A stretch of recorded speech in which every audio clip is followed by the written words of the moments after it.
Yoga in Action proudly presents The Lost Ways of Knowing with Circle Yoga Shala's Matthew Krebs.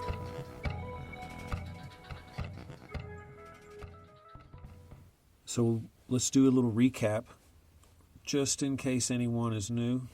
We'll catch them up from the last section that we did on the Vedas in episode 1. We talked about the soma, the elixir of immortality, the food that the fire eats in the sacrifice. We talked about how it was to be approached with awe, and the myth of Indra that showed the consequences of imbibing the soma in a way that is outside of the sacrificial context. The knowledge that is Vedic knowledge is knowledge of rapture and truth. And we saw that the soma not only produced rapture, but we're told that it was the protector of truth. And this combination of rapture and truth together is what distinguishes what you would generally call Vedic knowledge. Then we discussed the structure of the sacrifice and talked about the Vedic sacrifice as a mediating mechanism between the divine world and the mundane world. We had a three-part structure there: divine, mundane, and then in the middle, sacrifice. And that sacrifice facilitates an exchange between the two levels.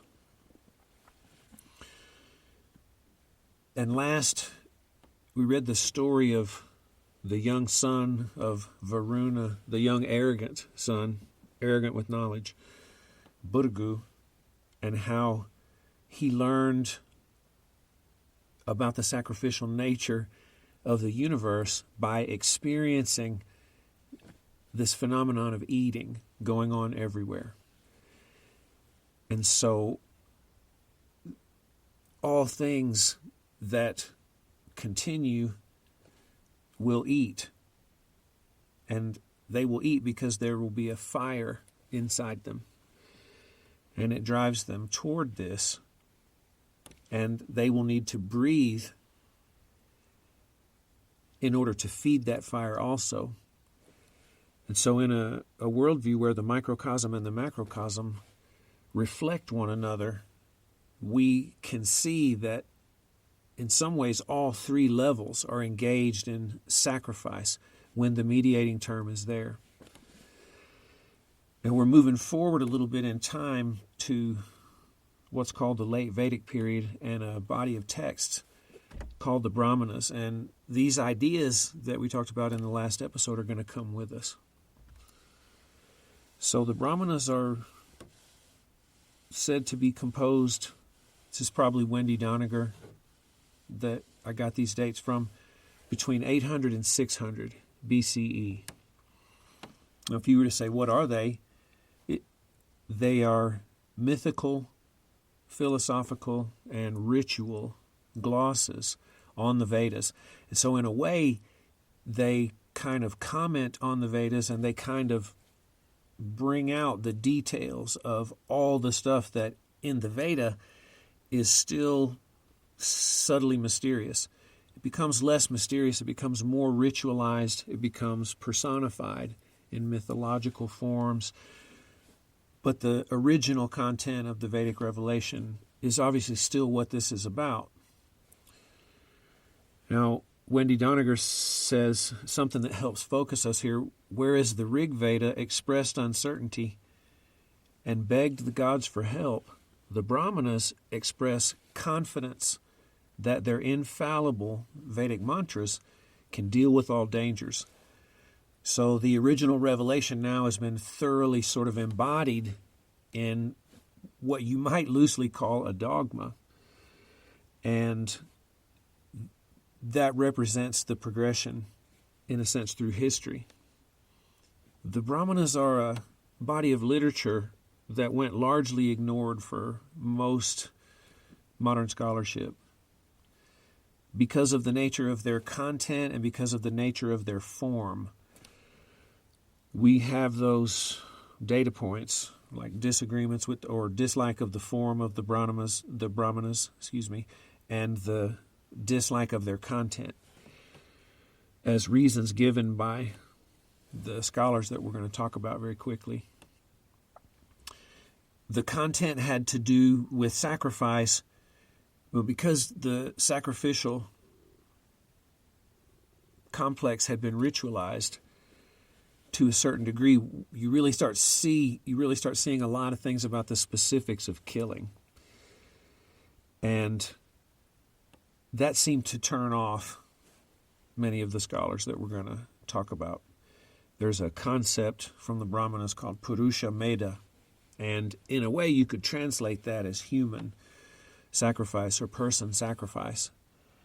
And there's a long-standing debate that is still going on amongst sociologists and anthropologists and Hindus who do those same things, and also traditional Hindu practitioners, about whether or not these are metaphorical references or whether they're actual.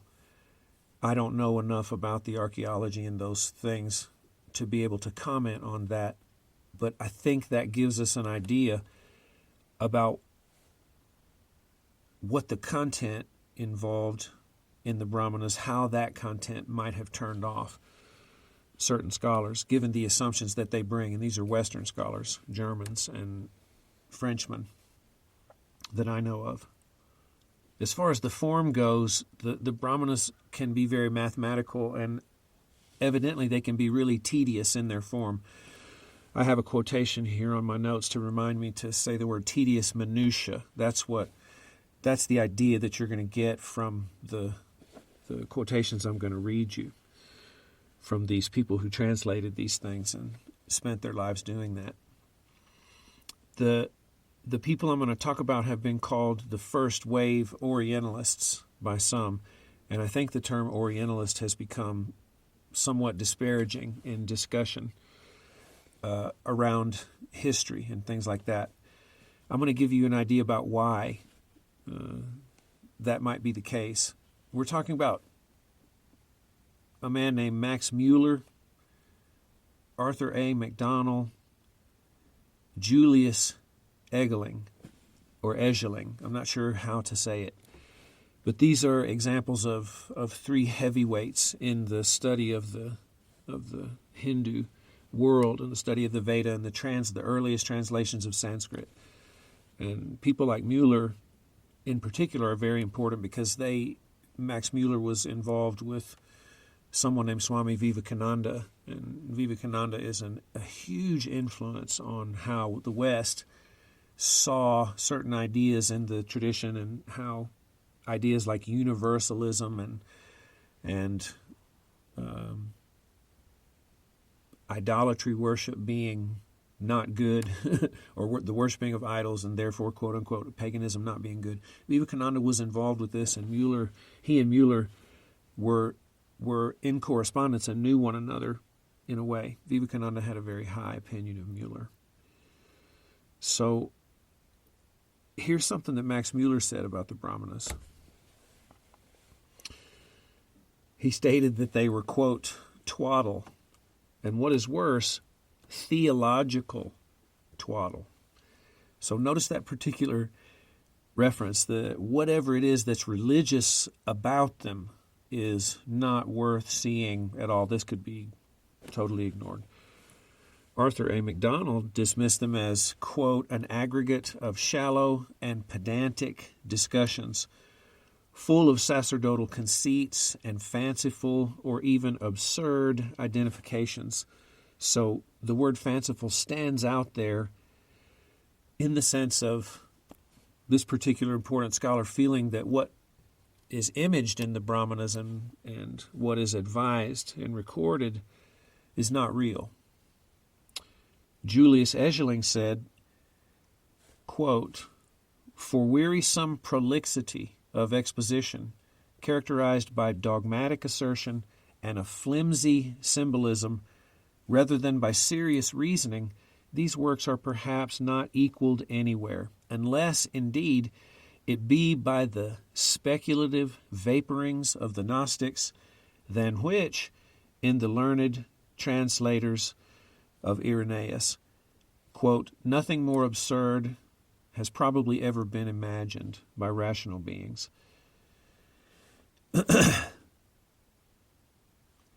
So you get the idea of how this stuff was seen by the early translators.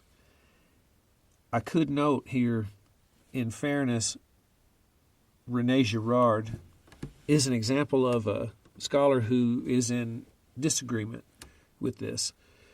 Girard's particular area of study is sacrifice in a certain way, and he sees quite a bit of value and quite a deep, detailed window into the psyche, of Hindus, and how the Vedic revelation emerged out of, or how the Vedic revelation changed in the Brahmanas as being very important. So, why is this important for us? The first wave Orientalists translated the Upanishad, the Rig Veda, right? The things that made their way to America. I learned first through the American transcendentalists like Henry David Thoreau and Ralph Waldo Emerson. And so, insofar as Emerson and Thoreau have been influential, then we can see already that stuff has made its way here. Remember that Emerson and Thoreau would have gotten translations from these early scholars.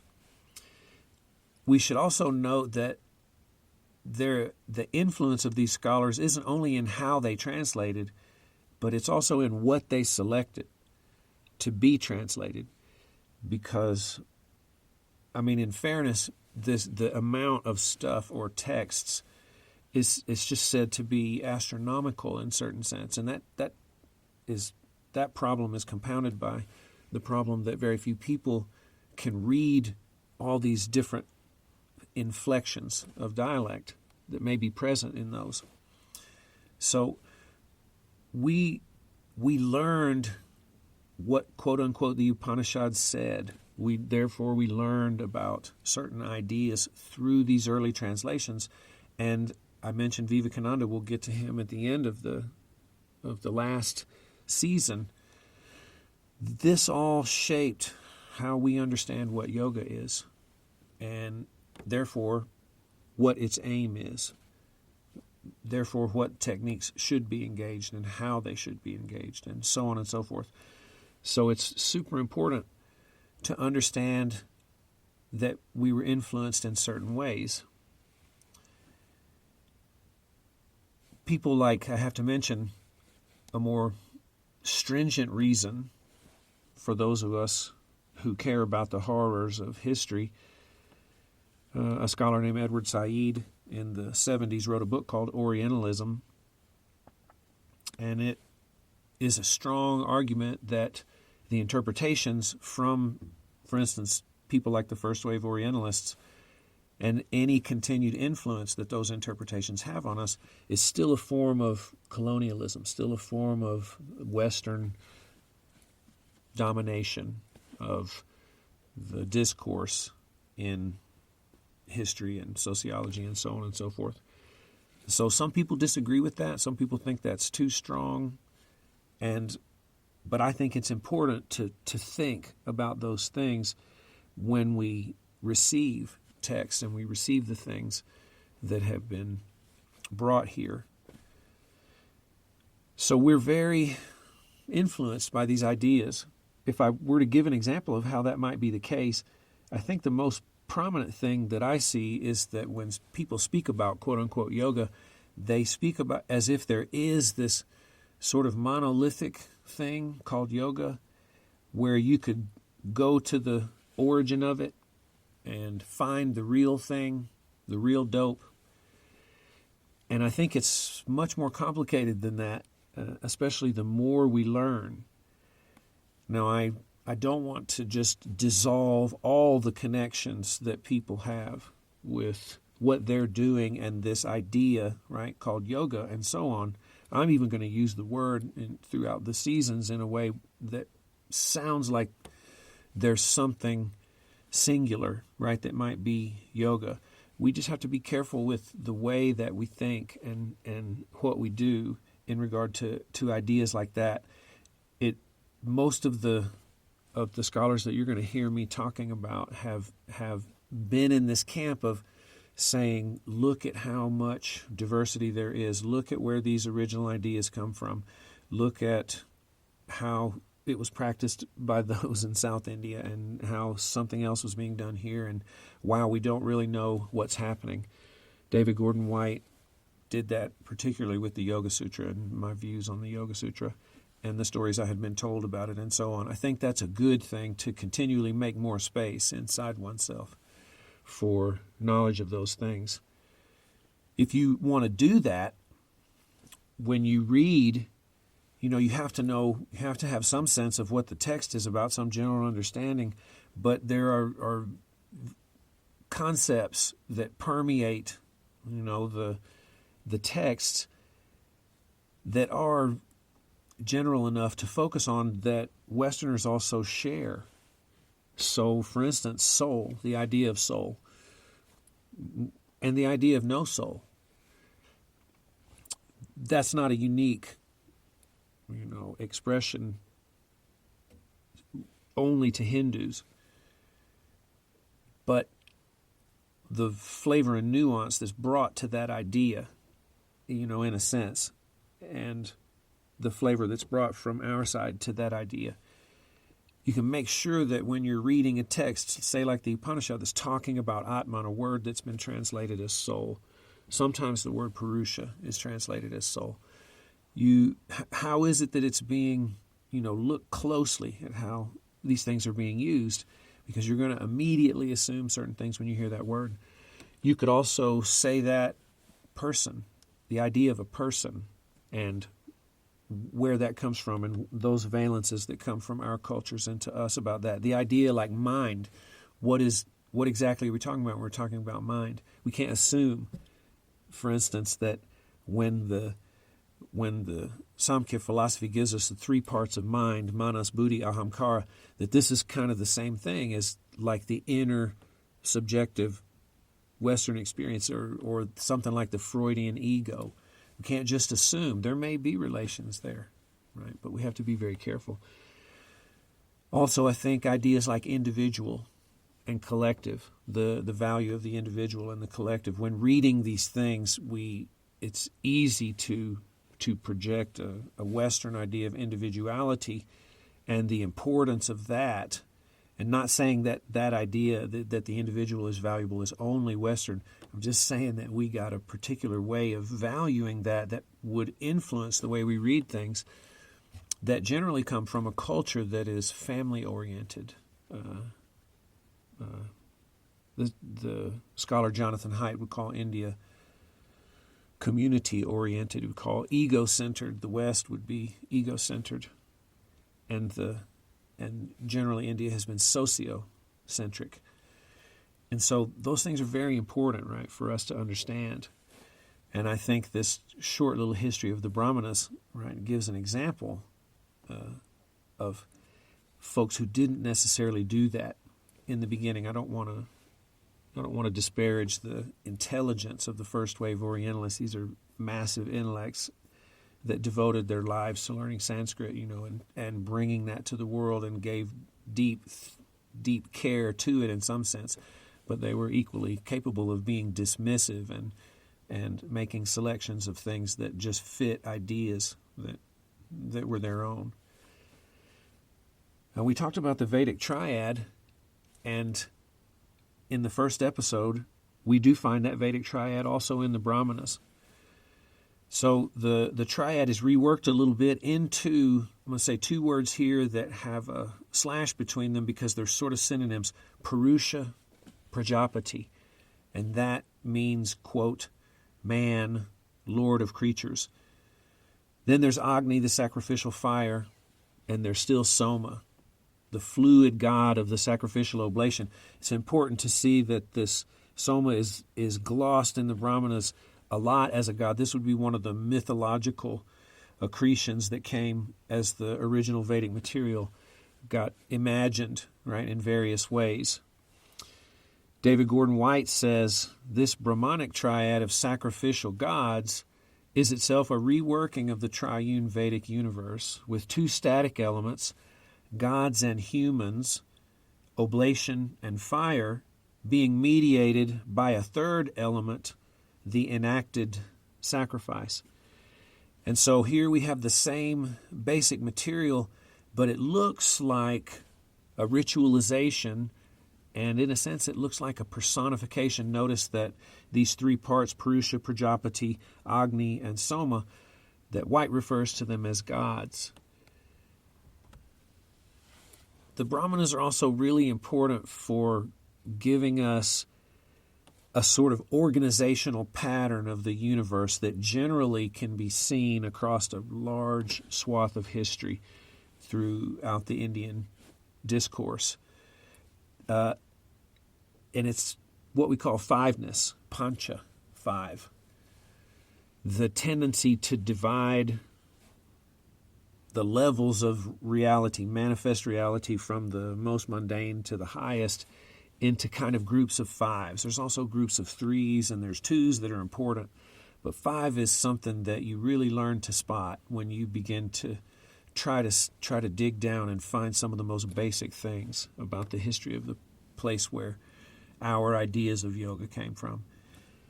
It's said in India, there's a saying that five is good to think with.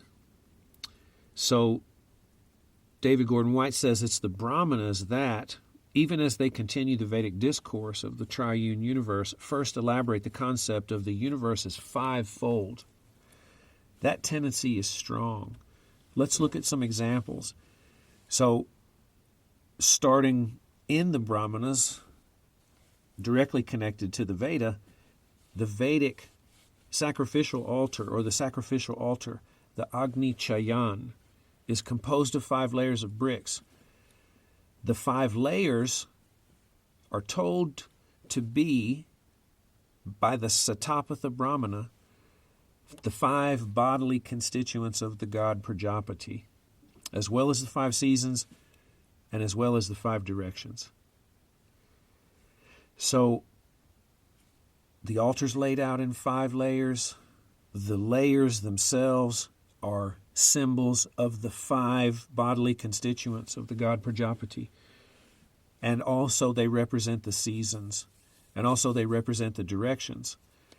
So the original source of creation, which the altar represents, because those 5 layers are about Prajapati, and he's called the progenitor. It was out of his primordial body that the world and the culture was made. So he's composed of 5. And I think anyone who has studied a little bit will keep noticing the groups of 5.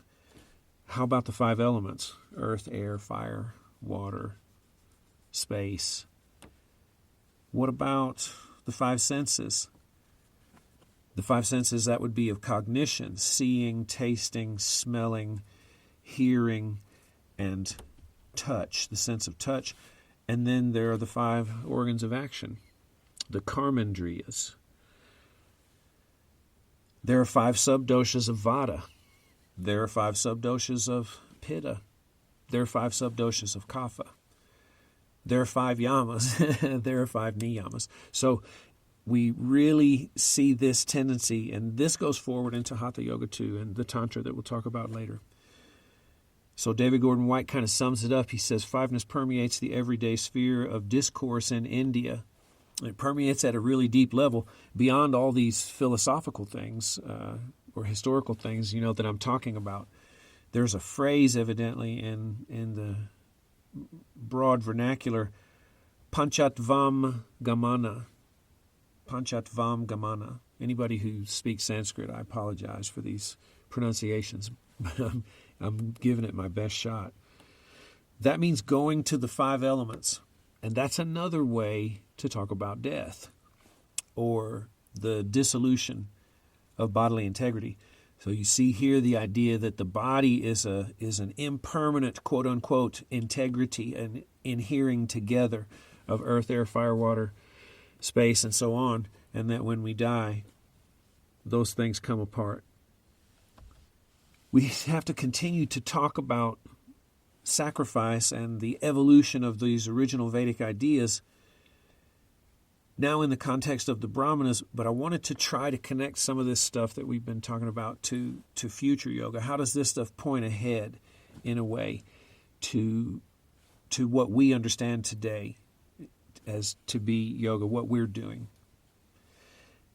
If we go back to Soma, it's interesting that Robert Colasso says that even in the Veda, the earlier Vedas, Soma is often spoken of as something that they were having real difficulty finding and remembering.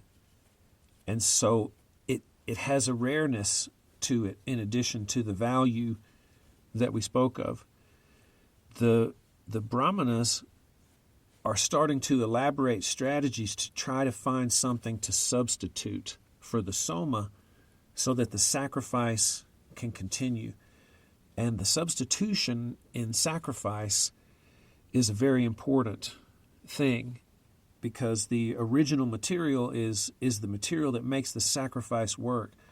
And so if we're going to put something else in there, it has to have similar qualities. It has to be valuable in the same way.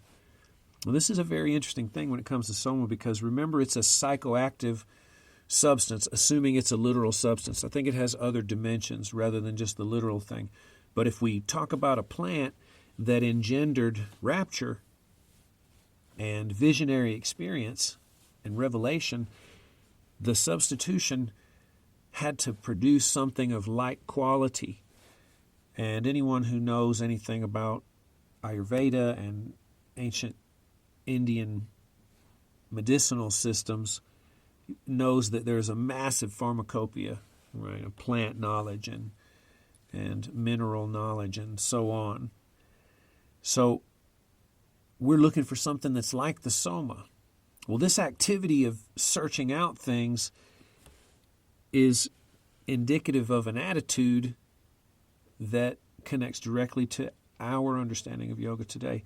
Wendy Doniger says, the need for a substitute for the consciousness-altering Soma may also have led to the development of other ways of creating unusual psychic states, such as yoga, breath control, fasting, and meditation. Now, I find that to also be very compelling because it is true that some of the breathing techniques that I have come across would be considered consciousness altering in a certain way. Fasting and meditation definitely puts you in a very rarefied state.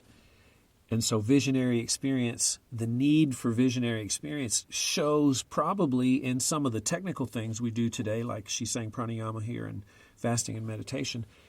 But I think as you go forward and you see examples of things like the Yoga Sutra and its insistence on samadhi or absorption as part of what constitutes yoga, Vyasa actually says yoga is samadhi in his commentary on the Yoga Sutra. I think you see this value stretching all the way back, right, to the Soma, and then possibly coming forward in a search for a substitution, generating some of the stuff that we understand to be modern yoga. So we love to tell stories and leave you with images. And I wanted to pick one that, in a sense, connects to a lot of the stuff that we're going to be doing later in later seasons of the podcast, but also, as you know, the point of which is to point forward into modern yoga as best we can. This is a story about the progenitor, Prajapati, and it's a story about creation. I believe it's from the Satapatha Brahmana. I have the reference, and I say that it's quoted in David Gordon White here on page 13 of his book, The Alchemical Body, which is a real magnum opus. But I don't have whether it's from the Satapatha Brahmana or another Brahmana. Sorry about that. But you can find it in David Gordon White. Quote, "Verily, Prajapati alone was here in the beginning. He desired, may I exist, may I reproduce myself. He toiled, heated himself with inner heat, From his exhausted and overheated body, waters flowed forth. From those heated waters, foam arose. From the heated foam, there arose clay, sand. From the heated sand, grit. From the grit, rock. From the heated rock, metallic ore. And from the smelted ore, gold arose. What about these images? There's a lot in here that shows up in various ways and glosses later. First of all, notice that Prajapati toiled. David Gordon White points this out as an example of what you would call a religious austerity. And this toiling of his, this work of his, created heat, this thermal energy that caused the transformation, right, of his body into eventual gold is an inner heat that is the result of effort. That signals something very important that we're going to call the internalization of the sacrifice. So this idea that I am the sacrifice gets expressed further, and I begin to understand myself as something that can make effort and eventually, if we go with the metaphor here, produce gold. So my work is valuable, this work on myself. I also contain material that can eventually be transformed, right, into something else by, quote, religious austerities. It's an important image here. It starts to look a little bit like Prajapati's practicing yoga. Just a little bit. I want to be loose with that. So Agni has now gone inside the Agni of the Vedic sacrifice, and it has become tapas, or ardor, or religious austerity. No more external heat, internal heat. Okay?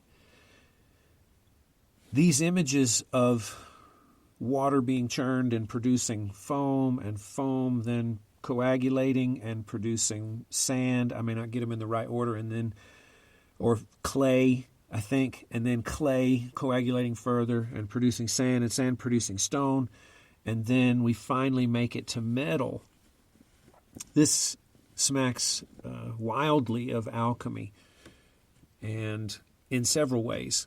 Number one, that nature is undergoing a slow process in which the material contained in nature is being cooked, and that eventually is moving its way toward gold, or something very extremely valuable.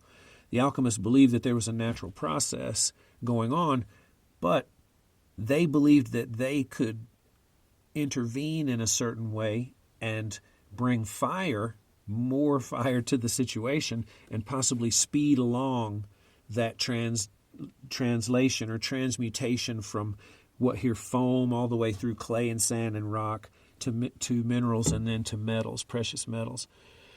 They also believed that that process was mimicked in the human body, and Hatha Yoga starts looking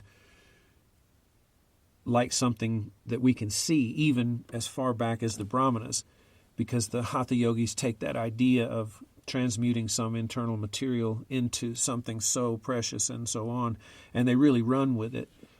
The idea that Hatha Yoga is a process of cooking is imaged in the saying that Hatha is the yoga of the pot. So the pot itself contains material, it has to be filled up, and there's also a fire that's lit under this pot. That means in Hatha the body becomes both the furnace, the thing that's the fire, like the oven that the vessel gets put in, or the material gets put in, but it's also the vessel itself that contains the material. And so there's a lot going on here that's being imaged for us in these beautiful passages. Prajapati sort of looks like the primordial yogi here, being initiated and producing something very beautiful and amazing. So if we can sum up, the Brahmanas are the late Vedic period, just before the emergence of the Upanishads. So we're getting closer to the turn of the millennium at this time.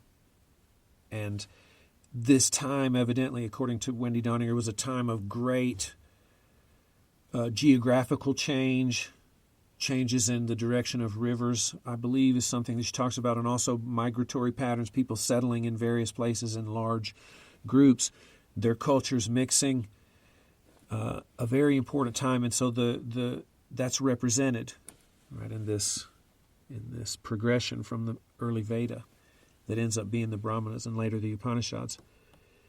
Their mythological, philosophical, and ritual glosses on the Vedas. Things get ritualized, things get personified.